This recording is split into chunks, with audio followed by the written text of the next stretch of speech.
আরে বাবা, তো ঘেঁটে যাওয়ার কী আছে বলুন দেখি? নিরামিষের দিন কিছু একটা বানাতে হবে, তাই তো? তো ঘেঁটে যাওয়ার কী আছে? একদম দারুণ একটা রেসিপি আজকে বলে দিচ্ছি, এটা বানাবেন আর বাড়ির সবাইকে চমকে দেবেন। চলুন তাহলে বানিয়ে নিই, কীভাবে বানাচ্ছি সেটা শুধু ফলো করুন। প্রথমে 200 গ্রাম মতো ক্রিম পনির, সেটাকে কিউব করে কেটে নিয়েছি।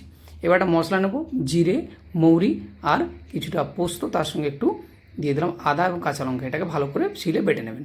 তারপরে কড়াইতে পরিমাণ মতো সর্ষের তেল দিয়ে এবার এই যে কেটে রাখা পনিরগুলোকে দিয়ে আস্তে আস্তে করে হালকা ভেজে নেবেন। তারপরে এর মধ্যে যেহেতু নুন হলুদ কিছু দিইনি, তাই একটা পাত্রে একটু জল নুন গুলে নেবে, এর মধ্যে গরম গরম দিয়ে দেবেন। ঠিক নুন টেনে নেবে এরা। এবার সেই তেলের মধ্যেই একটু আলু খেতে চান তো, তাহলে একটু আলু দিয়ে দিন।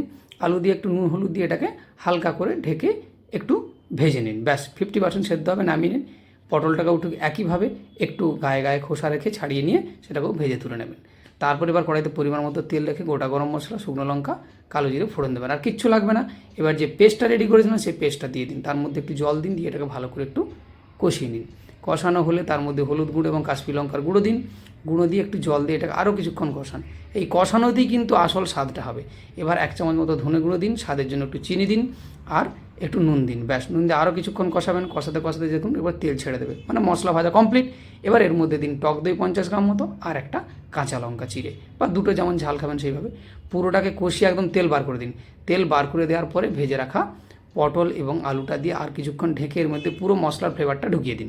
এবার গরম জল দিন, যতটা ঝোল করবেন সেইভাবে। বেশি ঝোল হবে না, অতএব এখানে আমি একটা বড় গ্লাসের 1 গ্লাস জল দিয়েছি। তারপর ঝোলটা ফুটে গেলে এর মধ্যে আমি পনিরগুলো দিয়ে দিলাম। ওদিকে ওটা ফুটতে থাকুক। তারপরে এখানে আমি একটা ফোড়ন তৈরি করছি।